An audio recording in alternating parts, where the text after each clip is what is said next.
ദൈവത്തെ ദർശിച്ചവരാണ് വിശുദ്ധർ. ആ വിശുദ്ധരോടൊപ്പം മാലാഖമാരുമായി സ്വർഗീയ ആനന്ദത്തിൽ ആയിരിക്കുന്ന ഞങ്ങളുടെ വാത്സല്യനിധിയായ അമ്മ ത്രേസ്യാളിൻ്റെയും പ്രിയ സഹോദരങ്ങളായ മണിദാസിൻ്റെയും ബ്രൈറ്റിൻ്റെയും പാവന സ്മരണയ്ക്ക് മുൻപിൽ ബ്രൈറ്റ് ഗ്രൂപ്പ് ഓഫ് അക്കാഡമീസ് പ്രാർത്ഥനാപൂർവം സമർപ്പിക്കുന്നു ഇന്നത്തെ വിശുദ്ധർ. അവതരണം അനിൽ കുഴിഞ്ഞകാല. ആശയം മുത്തയ്യൻ ആൻഡ് സെലിൻ പ്രിയ. സംവിധാനം സ്റ്റെനി ആൻഡ് സ്റ്റെനിച്ച്. ഇന്നേ ദിവസം തിരുസഭ മാതൃകയായി നൽകിയ വിശുദ്ധരെ അനുകരിച്ച് പ്രാർത്ഥനയോടെ ആ പാത പിന്തുടരുന്ന നിങ്ങൾക്കേവർക്കും കർത്താവിൻ്റെ തിരുമുഖം ദർശിക്കാൻ കഴിയട്ടെ എന്ന പ്രാർത്ഥനയോടെ ഞാൻ നിങ്ങളുടെ സ്വന്തം ജസ്റ്റിൻ.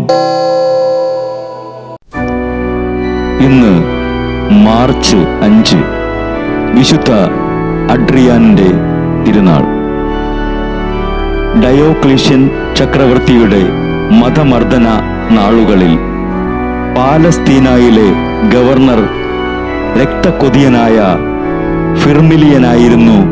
അക്കാലത്ത് മഹാൻസിയായിൽ നിന്ന് അഡ്രിയാൻ, എബുബ്ലൂസ് തുടങ്ങിയ കുറേ പേർ കെസറിയായിലെ വിശുദ്ധരെ വണങ്ങാൻ പുറപ്പെട്ട് നഗരവാതിൽക്കലെത്തിയപ്പോൾ അവരുടെ യാത്രാലക്ഷ്യം സംബന്ധിച്ച ചോദ്യമുണ്ടായി.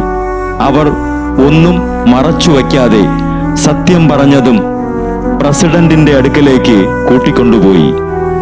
ഉടനെ പ്രസിഡന്റ് അവരെ മർദ്ദിക്കുവാൻ ആജ്ഞാപിക്കുകയും തുടർന്ന് എബുബ്ലൂസ്, അഡ്രിയാൻ എന്നിവർ ഒഴികെ മറ്റുള്ളവരെ ഇരുമ്പ് കൊളുത്തുകൾ കൊണ്ട് ഉദരം കീറിയ ശേഷം വന്യമൃഗങ്ങൾക്ക് ഇരയായി കൊടുത്തു.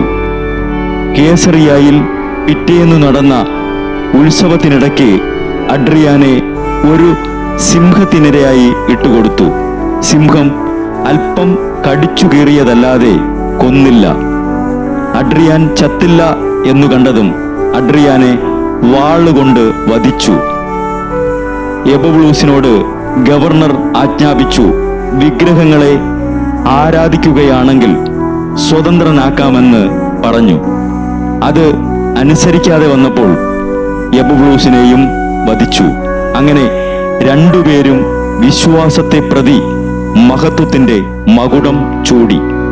മരിക്കുവോളം വിശ്വാസം കാത്തു സൂക്ഷിച്ച വിശുദ്ധ അഡ്രിയാനെ വിശ്വാസികൾ ഞങ്ങൾക്കു വേണ്ടി ഇന്നേ ദിവസം മാധ്യസ്ഥം വഹിച്ച് പ്രാർത്ഥിക്കണമേ. ബ്രൈറ്റ് കുടുംബത്തിൽ നിന്നും കർത്താവ് തൻ്റെ മുന്തിരിത്തോപ്പിലേക്ക് വിളിച്ച് പൗരോഹിത്യം നൽകി അനുഗ്രഹിച്ച റവറൻ ഫാദർ ബിൽ ബ്രൈറ്റും സന്യാസത്തിലേക്ക് വിളിച്ച് അനുഗ്രഹിച്ച് മണവാട്ടിയാക്കിയ സിസ്റ്റർ മരിയ ജോസും വിശുദ്ധരെ അനുകരിച്ച് ഇവിടെ ഈ ഭൂമിയിൽ ആത്മാക്കളെ നേടാനായി ഇരുൾ വീണ താഴ്വരയിലൂടെ നടക്കുമ്പോഴും പൈശാചിക ശക്തികൾ വിടാതെ പിന്തുടർന്ന് പീഡിപ്പിക്കുമ്പോഴും മരണം നിഴലായി കൂടെ നടക്കുമ്പോഴും ദിവ്യകാരുണ്യം എപ്പോഴും ആത്മാവിന് കരുത്തേകും പോലെ തിരുവചനമെന്നും പാതയിൽ വിളക്കായി ജ്വലിച്ച് ആ ജ്വാലയിൽ അനേകായിരം ആത്മാക്കളെ നേടിയെടുക്കാൻ സകല വിശുദ്ധരെ, മാലാഖമാരെ ഇവർക്കു വേണ്ടി എപ്പോഴും കർത്താവിനോട് മാധ്യസ്ഥം വഹിച്ച് പ്രാർത്ഥിക്കണമേ.